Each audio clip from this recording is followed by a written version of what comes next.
السلام علیکم، نشریات میں دوبارہ خوش آمدید سامعین محترم. آپ سن رہے ہیں رفا ایف ایم 102.2 رفا انٹرنیشنل یونیورسٹی سے براہ راست اپنے میزبان عرفان بھٹی کے ساتھ.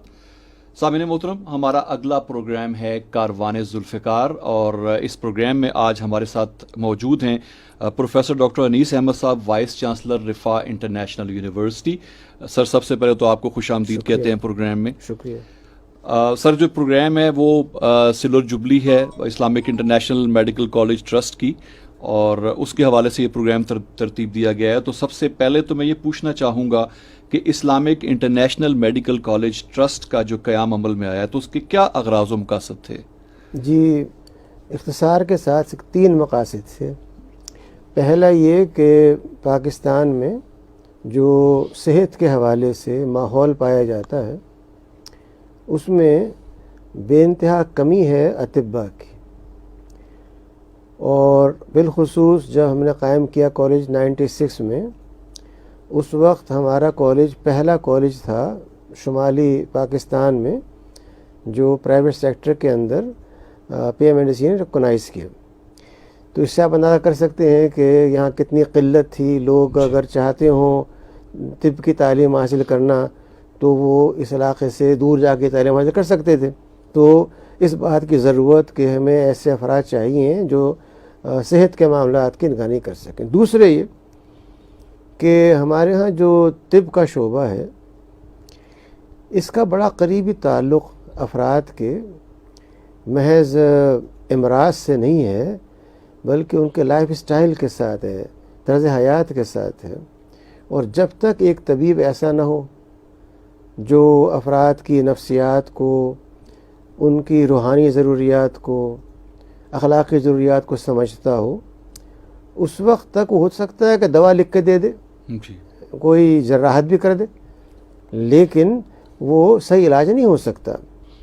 اس لیے ہم نے یہ محسوس کیا کہ ہم طب کی تعلیم دیتے ہوئے اس بات کی کوشش کریں کہ ہمارے جو گریجویٹس ہوں ان میں یہ صلاحیت پیدا ہو. اور تیسری چیز یہ کہ طب کا شعبہ ہمارے ملک میں سب سے مہنگا تعلیم کا شعبہ ہے، اور ٹرسٹ نے یہ طے کیا کہ اس بنا پر کہ کسی کے پاس مالیات کی کمی ہے ہم داخلہ منع نہیں کریں گے، لیکن شرط یہ ہوگی کہ وہ یہاں پہ آنے کے بعد اپنے وجود کو تسلیم کروائے اور محنت سے، توجہ کے ساتھ، پڑھنے کے ساتھ اپنے آپ کو کوالیفائی کرے مالی امداد کا، تاکہ جو بعض شعبے مالدار افراد کے لیے مخصوص ہو گئے ہمارے ملک کے اندر، اور بہت سے شعبے ایسے ہیں جہاں پر کوئی شخص جو غریب گھرانے سے، مذہب گھرانے سے ہو، وہ نہیں تعلیم حاصل کر سکتا.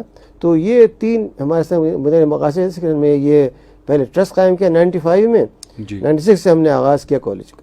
جی ڈاکٹر صاحب، یہ فرمائیے گا، جیسے آپ نے ابھی فرمایا کہ پرائیویٹ سیکٹر میں، چونکہ میڈیکل کے شعبے میں ہمارے اس پورے ریجن میں یہ پہلا کالج تھا جو Pakistan medical and dental council سے جو اپروو ہوا، تو ایک تو یہ بھی ایک چیلنج تھا، اس کا اپروول ظاہر ہے شروع میں آیا ہوگا. تو دیگر کیا ایسی مشکلات پیش آئیں، کیسے چیلنجز پیش آئے اور کس طرح سے ان کا سامنا کیا گیا، کیسے نپٹا گیا؟ سب سے اہم دقت جو ہم کو پیش آئی وہ یہ نہیں تھی کہ ہمارے پاس لیب نہ ہو، جگہ نہ ہو، طلباء نہ مل رہے ہوں. جو ہمارا اندازہ تھا پہلی انٹیک کے اندر کہ ہمارے پاس طلباء اتنے آئیں گے، اس سے دگنے تگنے ہمارے پاس الحمدللہ آئے، جبکہ ہم کوئی معروف ادارہ نہیں تھے، اس لیے کہ وہ ضرورت تھی. بالکل. لیکن جو اصل مسئلہ تھا وہ یہ کہ ہمارے جو مقاصد ہیں ان کے لیے ہم وہ اساتذہ کہاں سے لائیں جو طلباء کے اندر اخلاقی حس، ذمہ داری کا احساس، اور خاص طور پر اللہ تعالیٰ کے حضور حاضری کے احساس کے ساتھ ان میں للہیت پیدا کر سکیں، ان کے کردار میں تبدیلی پیدا کر سکیں. آپ کو مل جائیں گے بہترین جراح، سرجن، جن کی بڑی شہرت ہے، لیکن اگر آپ ان سے کبھی گفتگو کریں تو معلوم ہوگا کہ وہ جتنے جراحت میں شدید ہیں اتنے ہی مزاج میں شدید ہیں.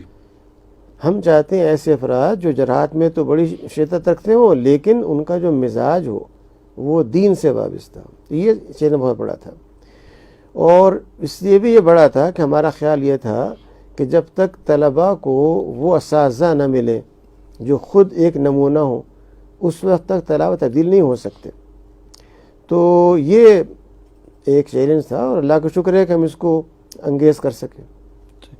ڈاکٹر صاحب، سامعین محترم، یہ پروگرام جو آپ اس وقت رفا FM 102.2 پہ سن رہے ہیں، یہ ہمارے فیس بک پیج پہ بھی لائیو پیش کیا جا رہا ہے، براہ راست نشر ہو رہا ہے. تو ہمارے جو بھی لسنرز ہیں، جو بھی ہمارے سننے والے ہیں، اگر ان کے پاس انٹرنیٹ کی سہولت موجود ہے تو اس پروگرام کو ہمارے فیس بک پیج پہ براہ راست دیکھ بھی سکتے ہیں، رفا FM 102.2 کے فیس بک پیج پہ. ڈاکٹر صاحب فرمائیے گا کہ بعد میں پھر یونیورسٹی کا درجہ دیا گیا ٹرسٹ کو، اور یہ جلن صاحب کا کیا ویژن تھا کہ اس کو طب کے علاوہ بھی باقی جو تعلیمی شعبے ہیں اس تک پھیلایا جائے اس سارے مشن کو؟ دیکھیے، ٹرسٹ جو قائم ہوا تھا وہ تو بنیادی طور پہ اسلامک میڈیکل کالج کے لیے قائم ہوا تھا، لیکن اس کا جو اغراض و مقاصد تھے اس میں لکھا ہوا تھا کہ مزید تعلیمی سرگرمیوں میں حصہ لیا جائے. جی. ٹرسٹ یونیورسٹی نہیں بنا، بلکہ یونیورسٹی کے لیے وہ ایک اسپانسر کی حیثیت سے اس نے درخواست دی. کالج کے قیام کے بعد ہم نے یہ چاہا کہ دیگر شعبوں کے اندر بھی اپنی فکر کے ساتھ تعلیم فراہم کریں. چنانچہ 96 میں میڈیکل کالج قائم ہوا، 98 میں ہم نے اسلامک انٹرنیشنل انجینئرنگ کالج قائم کیا. جی. اور ایسے ہی 2000 میں رفا انسٹیٹیوٹ انفارمیٹکس، جس سے مراد ہے کمپیوٹنگ کی فیکلٹی، یہ 3 ادارے ہم نے قائم کیے اور ان تینوں کو ہم نے الحاق کیا مختلف جامعات کے ساتھ تاکہ ہماری سندیں مستند ہوں. جی. لیکن 2002 میں ہمیں فیڈرل گورنمنٹ نے چارٹر دیا، ظاہر اس کی درخواست دی گئی، کوشش کی گئی، اس کے ریکوائرمنٹ پورے کیے گئے، اور اس کے نتیجے میں 5 بنیادی فیکلٹیز کے ساتھ یونیورسٹی کا آغاز ہوا. رفا کے بانی وائس چانسلر کی حیثیت سے نہ صرف اس کے قیام کے وقت بلکہ اس سے پہلے بھی جو مشاورت ہوتی رہی میں اس میں شامل رہا ہوں، اور ہم نے کبھی یہ خواہش نہیں کی کہ ہمارے پاس طلباء کی لائنیں لگی ہوئی ہوں، بلکہ یہ خواہش کی کہ جو لوگ بھی ہمارے پاس آئیں وہ اس درسگاہ سے کوئی پیغام، کوئی بھلائی لے کر کے جائیں. جی. اور اس بنا پہ ہم نے یہ طے کیا کہ جامعہ کو ایک ترتیب کے ساتھ بڑھنے کا موقع دیا جائے.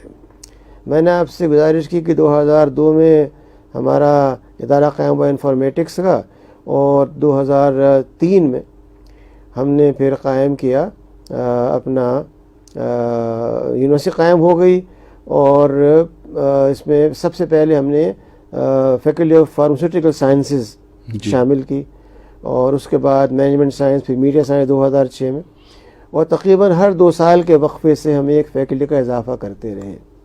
اس وقت رفا کی 8 معروف فیکلٹیز ہیں، جن میں کچھ فیکلٹیز وہ ہیں جو پرائیویٹ یونیورسٹیوں میں شاید کہیں اور نہیں پائی جاتی. جی. جن میں خاص طور پر فیکلٹی آف ویٹرنری سائنسز، حیوانات کی فیکلٹی، جی.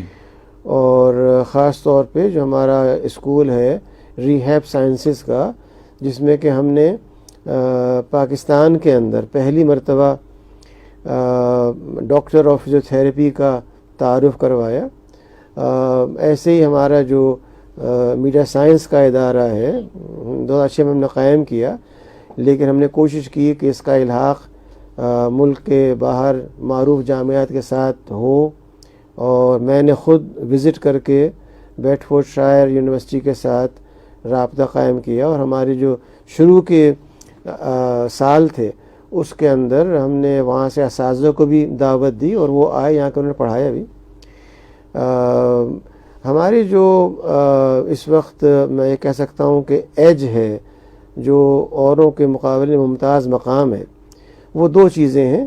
ایک تو یہ کہ ہم نے بعض ایسے پروگرام شروع کیے ہیں جی جو ملک کے اندر صحت محض جسمانی نہیں بلکہ ذہنی، نفسیاتی، روحانی، اور دوسرے نظام تعلیم کے حوالے سے جو کچھ ہم کر سکتے ہیں اس اصلاح کی کوشش. اس ملک میں یہ مطالبہ ہوتا رہا ہے کہ نظام تعلیم میں اسلامی اقدار کو شامل کیا جائے، کہ مطالبے حد تک رہا ہے جی اور اسلام کا مضمون کم سے کم تر ہی ہوتا گیا۔ ہمارے مقصد میں یہ شامل ہے کہ ہم اپنے نصابات کے اندر، اپنے دروس کے اندر، لیسنس کے اندر اسلام کی اخلاقی تعلیمات کو اساتذہ کے ذریعے اور نصابی تبدیلی کے ذریعے اور ہم نصابی سرگرمیوں کے ذریعے اس طرح سے کریں کہ جو بھی طلبہ یہاں پر تعلیم پائیں ان میں اسلام کی اخلاقی تعلیمات جاگزی ہو جائیں۔ یہ وہ ہمارا پہچان ہے اور مقصد ہے جو ہم چاہتے ہیں کہ نہ صرف ہم بلکہ ہمارے ساتھ پورے ملک کے ادارے اس میں شامل ہوں۔ جی ڈاکٹر صاحب، آپ نے یہی مشن سٹیٹمنٹ بھی ہے اور وہ آپ ہی کی تحریر کردہ ہے۔ میں چاہوں گا تھوڑا سا اس کو اگر آپ سامعین کے دلچسپی کے لیے تھوڑا سا اس کو مزید تو اس پہ روشنی ڈالیے گا۔ دو حصے ہیں، ایک ہی جملہ ہے، اس میں دو باتیں کہی گئی ہیں۔ پہلی بات یہ کہ ہم چاہتے ہیں کہ جو بھی جدید ترین اور اعلیٰ ترین تعلیمی معیار ہو، ہمارے ہاں یہ رواج ہے کہ وہ وائس چانسلرز ہوں یا دانشور ہوں، وہ مستعار اصطلاحات کو استعمال کر کے خوش ہوتے ہیں کہ ہم نے علمیت کا اظہار کیا۔ جی چنانچہ کہا جاتا ہے کہ state of the art, best practices and so on so forth. لیکن یہ جو اسٹیٹ آف دا آرٹ سے مراد کیا ہے؟ جو بیسٹ پریکٹس سے مراد کیا ہے؟ کہاں کی پریکٹس؟ ان کا کعبہ کیا ہے؟ ہماری کوشش یہ ہے کہ ہمارا جو مشن سٹیٹمنٹ ہے وہ یہ طے کرے کہ بجائے ایک درآمد کیے ہوئے معیار کو جو بنا ہو سین فرانسسکو کے لیے، لندن کے لیے، پیرس کے لیے، اور ہم یہ کہیں کہ یہ اسٹیٹ آف دا آرٹ ہے، اگر یہ کر لیا ہمیں تو ہم بڑے قدم اضافہ ہو گیا۔ بالکل، اس کی جگہ ہم اپنے معیارات خود نکالیں اور پیدا کریں۔ اس میں وقت لگتا ہے، وقت لگے گا بھی۔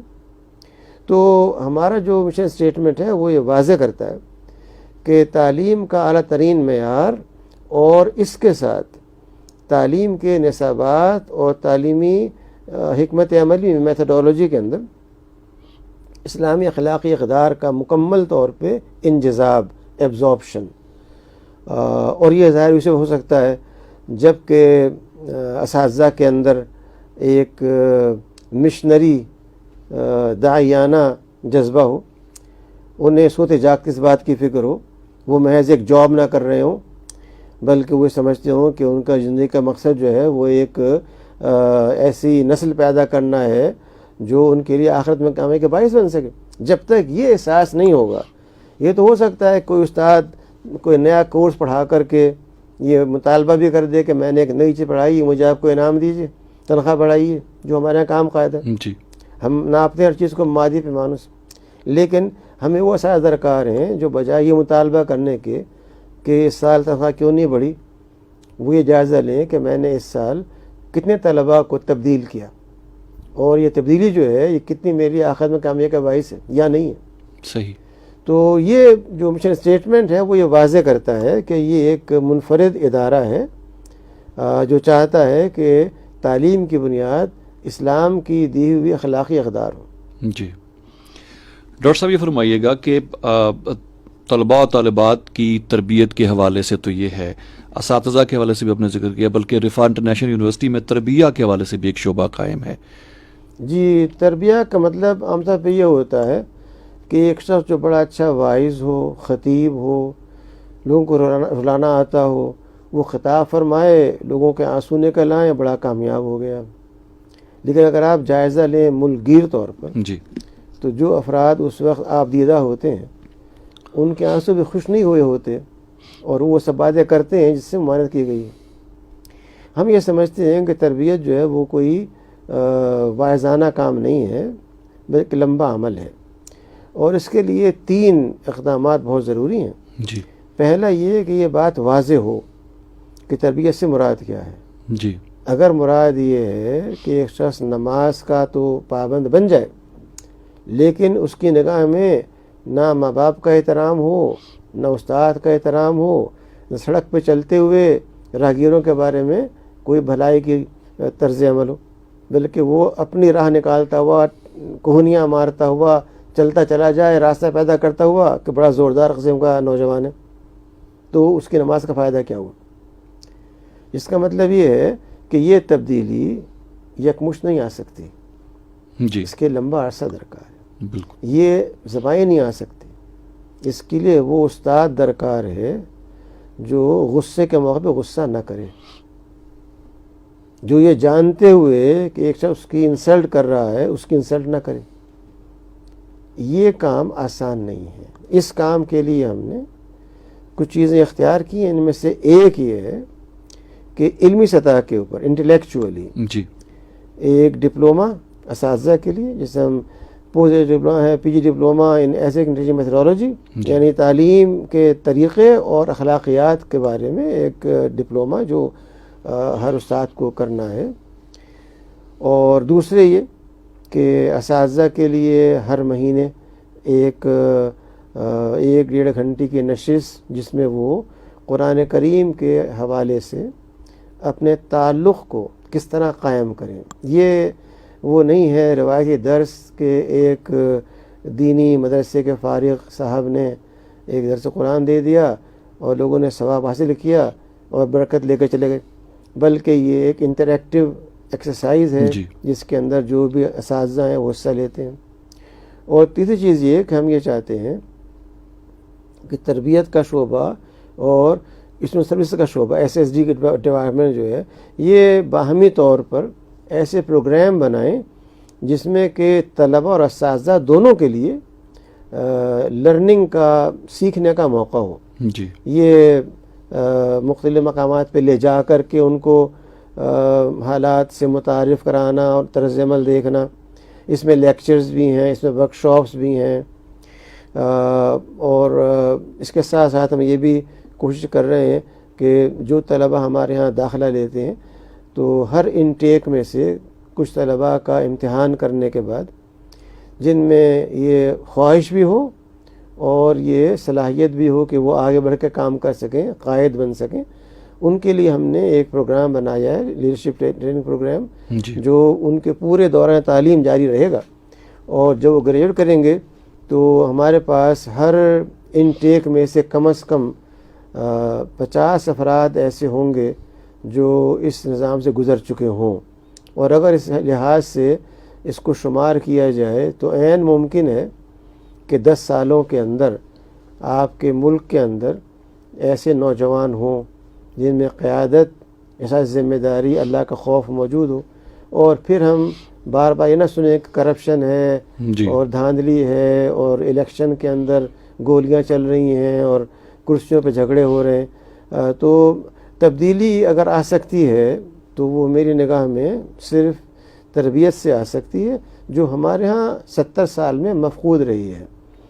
ہم نے 70 سال میں تعلیم کے نام پہ سرٹیفکیٹ تو بانٹے ہیں، ڈگریاں بانٹی ہیں، لیکن ان کی طبیعت کے بارے میں کوئی غور نہیں کیا، اور نہ یہ چاہا کہ اساتذہ خود بھی وہ معیار پیش کریں جو ایک صاحب علم کا ہونا چاہیے۔ ایک یہ جو ہم کر رہے ہیں بہت ہی عاجزانہ کوشش ہے، چھوٹی سی کوشش ہے، لیکن مجھے امید ہے کہ بعض بہت چھوٹے اقدامات بھی بڑے نتائج پیدا کر سکتے ہیں۔ جی سامعین محترم، پروگرام کاروان ذوالفقار آپ سماعت فرما رہے ہیں رفا FM 102.2 پہ، اور یہ پروگرام ہمارے فیس بک پیج پہ بھی براہ راست دیکھا جا سکتا ہے۔ اور اسٹوڈیو میں ہمارے ساتھ تشریف رکھتے ہیں پروفیسر ڈاکٹر انیس احمد صاحب، vice chancellor Riphah International University. Doctor صاحب آپ یہ فرمائیے گا کہ جیسے ابھی 25 سال کمپلیٹ ہوئے ہمارے میڈیکل کے شعبے کو، اور باقی بھی جیسے آپ نے فرمایا کہ وقت کے ساتھ ساتھ دیگر شعبہ جات بھی بنتے چلے گئے، آپ کیا سمجھتے ہیں کہ جو اغراض و مقاصد سے جس مشن سٹیٹمنٹ کا آپ نے ذکر کیا، ان 25 سالوں میں کس حد تک کامیابی حاصل ہوئی، کتنی مزید بہتری کی گنجائش آپ سمجھتے ہیں کہ موجود ہے؟ جو کچھ تاثرات مجھے ان طلباء سے ملے ہیں جو ہمارے ہاں آغاز میں آئے، اور ان میں سے بعض اب ریٹائر ہو رہے ہیں جی اپنے شعبوں سے۔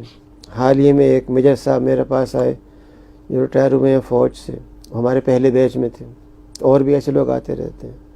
ان سے معلوم ہوتا ہے کہ جب وہ ہمارے ہاں آئے تو ان کو خیال تھا کہ یہاں بڑی سختیاں ہیں، بڑا مولویانہ ماحول ہوگا، نماز پڑھوائیں گے زبردستی، داڑیاں رکھوائیں گے زبردستی، یہ نہیں کیا گیا، لیکن طرز عمل سے، مختلف پروگراموں سے ان کو آگاہ کیا گیا، اور یہاں سے جانے کے بعد انہوں نے محسوس کیا کہ فی الواقع یہ ان کا بہترین وقت تھا زندگی کے بارے میں سمجھنے کا، جی، اور جس نے ان کی امداد کی زندگی کے معاملات کے اندر۔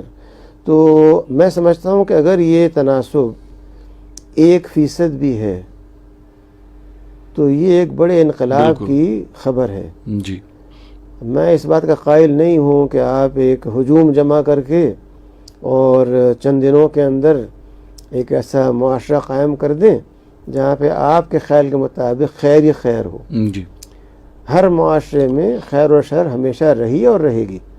آپ صرف یہ کر سکتے ہیں کہ شر کے شرر کو کتنا کم کیا جائے جی، اور خیر کی بھلائی کتنی بڑھائی جائے، جی، اور اسی پہ جواب دہی ہے۔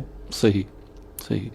ڈاکٹر صاحب یہ فرمائیے گا کہ ابھی اگر رفاع انٹرنیشنل یونیورسٹی کو ہم دیکھیں تو موجودہ جتنے بھی تعلیمی ادارے ہیں اعلیٰ تعلیم کے حوالے سے، تو معیار کے لحاظ سے آپ کہاں دیکھتے ہیں ابھی ہماری اس وقت جو سابقہ جائزہ تھا HEC کا، اس میں جو پرائیویٹ یونیورسٹیوں کا جائزہ لیا گیا، جو 76 یونیورسٹیاں ہیں، جی، تو اس میں ہم نمبر 2 پر رکھے گئے HEC کی طرف سے، جو ان کا معیار ہے۔ جی، اور ایسے ہی جو میڈیکل کالجز ہیں پاکستان کے، ان میں ہمیں نمبر 2 میڈیکل کالج قرار دیا گیا، جی، جس کا مطلب یہ ہے کہ ابھی ایک چھلانگ تو وہاں پر باقی ہے، جی، لیکن وہ چھلانگ کافی نہیں ہے۔ بالکل میں یہ سمجھتا ہوں کہ نہ صرف طب کے اندر بلکہ دیگر شعبوں کے اندر اس بات کی ضرورت ہے کہ ہم ملک کی سب سے اعلیٰ معیار کے اداروں میں سے ہوں۔ ان میں کم از کم میں یہ کہہ سکتا ہوں کہ ہمارا جو ادارہ کمپیوٹنگ کا ہے، جی، وہ اس لحاظ سے کہ جو آئندہ کے چیلنجز ہیں، جی، جس تیزی کے ساتھ ڈیجیٹل ماحول پیدا ہوا ہے، اور ڈیجیٹل میڈیا ہو اور سائبر رسائل کے طریقے ہوں، وہ پھیلے ہیں دنیا کے اندر، اس کے نتیجے میں آج انسان کی کوئی بھی حرکت، کوئی بھی اس کا سانس اور گفتگو محفوظ نہیں ہے۔ جی، ہم نے سائبر سیکیورٹی کے حوالے سے اسپیشلائز پروگرام انسٹال کیا، اور ہمارے پاس اس کے ٹرینرز سرٹیفائیڈ موجود ہیں، جنہوں نے حکومت کے جو حساس ادارے ہیں، وہ ایویشن کے ہوں یا ڈیفنس کے ہوں، ان کے افراد کی تربیت کی ہے ان معاملات کے اندر۔ اور آج جو خطرہ انسانیت کو ہے، وہ محض یہ نہیں ہے کہ معلومات کا ایک سیلاب اور طوفان ہے، بلکہ ان معلومات سے جو چیزیں اخذ کی جا رہی ہیں ہر فرد کے بارے میں، جی، اس کا جو استعمال ہے وہ ایک بہت بڑا مسئلہ ہے۔ تو ہمارا جو کمپیوٹنگ کا شعبہ ہے، اس میں الحمدللہ اس لحاظ سے بڑے کارنامے انجام دیے، اور ایسی جو ہمارا ریہیب کا شعبہ ہے، اس نے جی، پورے ملک کے اندر بہت نئے پہلو روشناس کروائیں۔ تو میں سمجھتا ہوں کہ ہمیں مختلف شعبوں کے اندر، خاص طور پہ تعلیم سے مراد یہ ہے کہ ایجوکیشن ایز اے ڈسپلن، جی، اس میں ہمیں کام کرنے کی ضرورت ہے، جو ابھی تک نہیں کر سکیں۔ اور ایسے ہی قانون، ہمارے ملک کے اندر قانون کے نام پر جو سرگرمیاں ہوتی ہیں، ان میں سے بہت کم قانونی ہوتی ہیں۔ جی، اس بات کی ضرورت ہے کہ وہ قانون داں پیدا ہوں جو قانون کی روح کو سمجھتے ہوئے اور اپنے مفاد کو قربان کرتے ہوئے جی، اس روح کے لیے کام کریں۔ تو یہ 2 شعبے تو فوری ذہن میں آ رہے ہیں جو ہمیں ہماری ترجیحات میں شامل ہیں، لیکن اس کے علاوہ اور بہت شعبے ایسے ہیں جن میں توجہ دے رہے ہیں۔ خاص طور پہ خواتین کے حوالے سے ہمارا ایک ویژن ہے، جی، اور ویژن یہ ہے کہ ہم یہ چاہتے ہیں کہ خواتین کی ترقی کے لیے ایک ادارہ قائم ہو، جس کی بنیاد رکھ دی گئی ہے، جی، اور گلبرگہ میں نیا کیمپس بن رہا ہے، اس میں ہم نے پہلے سے طے کر دیا ہے کہ وہاں پہ صرف طالبات کی تعلیم ہوگی، اور وہاں پر معلمات بھی وہی ہوں گی جو ان کے فکر سے تعلق رکھتی ہوں، صحیح، بجائے اس کے کہ وہاں پہ مرد جا کے پڑھائیں، صرف خواتین پڑھائیں گی، اور یہ آسان کام نہیں ہے بالکل، ہر شعبے کے اندر۔ جی، تو اس کے ساتھ ہم یہ چاہتے ہیں کہ وہاں پر ایک ادارہ ایسا قائم ہو جائے جس کی ہم بنیاد رکھ چکے ہیں، ویمن ڈیولپمنٹ سینٹر، جس کے اندر خواتین سے متعلق بے شمار پہلو، یہ وہ پہلو نہیں ہیں جن پر ہمارے مظاہرے ہوتے ہیں۔ ہمارے مظاہرے ہوتے ہیں اس پہلو کے اوپر کہ مردوں کی طرح سے جب تک خواتین میدان میں نہیں آئیں گی ترقی نہیں ہوگی، جی اور ہم اس کے سخت مخالف ہیں۔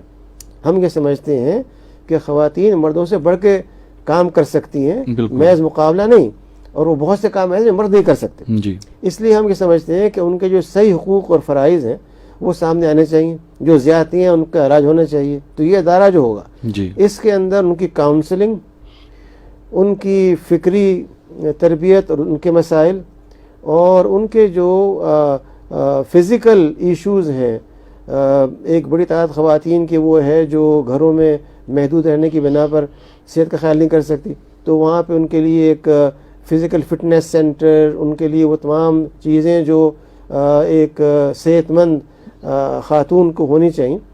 تو یہ جو ہمارا ویژن ہے، انشاءاللہ مجھے امید ہے کہ یہ جلد باعث تکمیل کو پہنچے گا۔ اور انشاءاللہ ابھی میری حالیہ ملاقات میں صدر صاحب سے بات ہوئی، میں نے کہا کہ ہم یہ کر رہے ہیں، انہوں نے آمادگی کا اظہار کیا کہ اس کے لیے آئیں، خود بھی آئیں گے انشاءاللہ اس کے افتتاح کے لیے۔ انشاءاللہ۔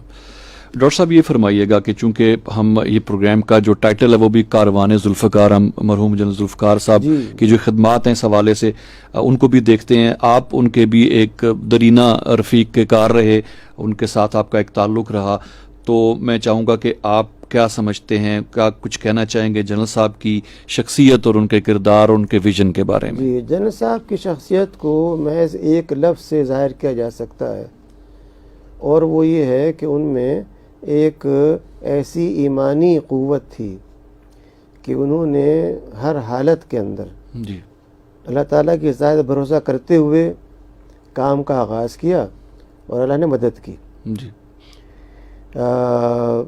اگر یہ دیکھا جائے کہ جب ادارہ شروع ہوا تو وسائل کتنے تھے، چیلنج کتنے بڑے جی تھے، جو یقین نہیں آتا کہ ادارہ بن سکتا تھا، لیکن اللہ نے ادارہ بنایا۔ بالکل اگر دیکھا جائے تو پاکستان کی واحد یونیورسٹی پرائیویٹ اور پبلک سیکٹر میں رفا ہے، جس کا ایک فعال کیمپس ملک کے باہر جی ایک تجربی علم کے اندر، اپلائیڈ سائنس کے اندر، ڈینٹل جی شعبے کے اندر ہسپتال کے ساتھ قائم ہے۔ یہ چیزیں کیسے ہوئیں؟ یا کوئی ملینئرز تھے، کنسورشیم تھا کوئی ایک فرقے کا جس نے یہ کام کر دیا؟ نہیں، یہ اللہ تعالیٰ کی امداد تھی جس نے کہ کام کروائے، اور آئندہ بھی ایسے ہی ہوگا۔ جی میں سمجھتا ہوں کہ جب تک اس ادارے کے اندر دین کے ساتھ گہری وابستگی، دوغلا پن نہ ہونا، کہنا کچھ کرنا کچھ، قربانی کا احساس رہے گا، اس وقت تک یہ ادارہ آگے بڑھے گا۔ اور جنرل صاحب نے یہی کوشش کی کہ اپنے ارد گرد ایسے افراد کو جمع کریں جو مخلص ہوں۔ مجھے یہ اعزاز حاصل ہے کہ ادارے کے بننے سے پہلے بھی جی اور بننے کے بعد بھی مختلف حیثیت سے میں اس میں شامل رہا ہوں، نہ صرف یہ کہ یونیورسٹی بلکہ ٹرسٹی کی حیثیت سے بھی میں نے جی کوشش کی ہے اپنی طرف جو کچھ ٹرسٹ کے حوالے سے میں کر سکتا ہوں۔ تو جو لوگ بھی ہمیں ایسے مخلص مل سکے آغاز میں، ان کے ذریعے ہم نے الحمدللہ ایک کوشش کی ہے، اور میں سمجھتا ہوں کہ جو کام بھی خالص نیت سے کیا جائے گا، وہ چاہے ایک بیج ہی کیوں نہ ہو، جی وہ بیج ایک وقت میں تناور درخت بنے گا، یہ اللہ تعالیٰ کا وعدہ ہے۔ انشاءاللہ انشاءاللہ۔ ڈاکٹر صاحب بہت بہت شکریہ تشریف لانے کا۔ میں چاہوں گا کہ آخر میں ہمارے موجودہ چانسلر جناب حضرت محمد خان صاحب کے حوالے سے کہ آپ کیا سمجھتے ہیں کہ کس حد تک ان کی کمٹمنٹ اپنے مرحوم والد کے مشن کے حوالے سے موجود ہے، کیا جی، سمجھتے ہیں ایسا وہاں بہت پہ؟ کم ہوتا ہے جی کہ اولاد وہی کرنا چاہتی ہو جو والدین چاہتے ہیں۔ جی اس لحاظ سے مجھے فخر ہے کہ حسن نے روز اول سے جو تجربہ اختیار کیا ہے، اور مجھے بھی وہ اپنے بھائی کی طرح سے احترام کرتے ہیں، بہت جی محبت سے پیش آتے ہیں، اسی لیے میں ان کا نام بلا تکلف استعمال کرتا ہوں۔ تو روز اول سے انہوں نے کوشش کی ہے کہ جو جنرل صاحب نے خطوط طے کیے تھے انہی پہ ادارہ آگے بڑھے، اور مجھے اس لحاظ سے بہت اعتماد ہے کہ جو کچھ کام میں نے کیا ہے ذاتی طور پر اس مشن کے لیے، وہ میرے بعد ایک ایسے نوجوان کے ہاتھ میں رہے گا جو مکمل طور پہ کمیٹیڈ ہے، جس میں صلاحیت ہے، جس کے اندر خواہش ہے یہ کام کرنے کی، اور جو اس کام کو کرنے میں ایک لذت محسوس کرتا ہے۔ میرا اصول زندگی میں یہ رہا ہے کہ جب تک ایک فرد اپنے کام کو سمجھ کے نہ کرے کہ یہ اس کو ایک سکون بخش رہا ہے، جی اس وقت تک وہ کام ایک ملازمت ہوتی ہے۔ بالکل اگر کوئی کام کرنا ہو تو جب تک آپ یہ طے نہ کر لیں کام نہ کریں، کچھ اور کر لیں۔ کس نے کہا ہے کہ آپ یہ کام کریں؟ اگر کرنا ہے تو پھر آپ کو اپنی ساری شخصیت اس میں لگانی پڑے گی، اپنے سارے آرام کو قربان کرنا پڑے گا، جی اور وہ قیمت دینی ہوگی جو لوگ نہیں دینا چاہتے کہ آپ گھر والوں کو کتنا وقت دیتے ہیں۔ بالکل تو جب تک یہ چیز، اور میں دیکھتا ہوں کہ الحمدللہ حسن میں یہ چیز موجود ہے، اور وہ ہر لحاظ سے یہ جو خصوصیات ہیں جنرل صاحب کی ان میں پائی جاتی ہیں، اور انشاءاللہ ان کی سربراہی میں یہ ادارہ انہیں خود پہ قائم رہے گا انشاءاللہ جنرل صاحب نے قائم کیا تھا۔ انشاءاللہ۔ ڈاکٹر صاحب، میں چاہوں گا کہ جو بھی طلباء طالبات رفاع انٹرنیشنل یونیورسٹی جوائن کرنا چاہتے ہیں، بلکہ وسیع تناظر میں اگر جو پاکستان کے جو نوجوان طبقہ ہے، اور لکیلی پاکستان میں جو نوجوان طبقے کی تعداد ہے پوری دنیا بھر میں شاید 60 سے 65% تعداد جو ہے وہ ینگ جنریشن پہ مشتمل ہے، کیا پیغام دینا چاہیں گے؟ دیکھیے، پیغام تو بڑا آسان سا ہے، اور وہ یہ کہ وہ جتنے اپنے آپ کو اپنے رب کے ساتھ جوڑیں گے اتنا ہی وہ ملک کے لیے مفید ثابت ہوں گے۔ بنیاد جو اس ملک کی ہے وہ اللہ تعالیٰ کے ساتھ وفاداری ہے۔ جی جو اللہ کا وفادار ہوگا ملک کا وفادار ہوگا۔ صحیح۔ دوسری بات یہ کہ رب کریم نے یہ حکم دیا ہے کہ ہر وہ شخص جو صاحب ایمان ہے وہ حصول علم کے لیے اپنی تمام قوت لگائے، یہ سمجھتے ہوئے کہ یہ اس کے ایمان کا حصہ ہے، جس کا مطلب یہ ہوا کہ نوجوانوں کو محنت کرنی ہوگی، اور وہ شارٹ کٹس، وہ مختصر راستے جو ہمارے ہاں کا طرز عمل بن گئے ہیں جی ان سے بچنا ہوگا، جی جن کے اندر محض نقل کر کے، کٹ پیسٹ کر کے مضامین لکھ دینا۔ اور ایسے ہی میں سمجھتا ہوں کہ جو آنے والا دور ہے اس کے اندر جو برقی ذرائع ہیں ان کا استعمال کرتے ہوئے ہمیں لازمی طور پہ روایتی طریقے علم کو بھی بقا رکھنا پڑے گا، اور جب تک ان کا تعلق کتاب کے ساتھ نہیں ہوگا بالکل اس وقت تک وہ آگے نہیں بڑھ سکتے۔ یہ خیال کہ وہ اب یہ ای بکس کا دور ہے، ای اکانومی کا دور ہے، ای گورننس کا دور ہے، ہر چیز کو وہ ہوائی بنا لیں جی تو پھر یہ ہوائی ہوگی، زمین حقائق سے دور ہوگی۔ صحیح۔ اس لیے کتاب سے قربت لازمی ہوگی، وہ جتنا کتاب سے قریب ہوں گے اتنا آگے بڑھ سکیں گے۔ صحیح ہے۔ بہت بہت شکریہ ڈاکٹر صاحب تشریف لانے کا۔ آپ نے کافی، آپ کا شیڈیول ٹف ہوتا ہے لیکن آپ نے ہمارے لیے وقت نکالا۔ سامعین محترم، پروگرام کاروان ذوالفقار آپ سماعت فرما رہے تھے رفاع FM 102.2 پہ، اور ہمارے ساتھ موجود رہے پروفیسر ڈاکٹر انیس احمد صاحب، وائس چانسلر رفاع انٹرنیشنل یونیورسٹی۔ یہ پروگرام آپ تک پہنچانے میں ہمیں معاونت حاصل رہی ہمارے براڈ کاسٹ انجینئر جناب واجد محمود کی، ان کا شکریہ۔ ڈاکٹر صاحب آپ کا بھی بہت بہت شکریہ۔ عرفان بھٹی کو رفاع FM 102.2 کے اسٹوڈیو سے اجازت دیجیے گا۔ اللہ حافظ۔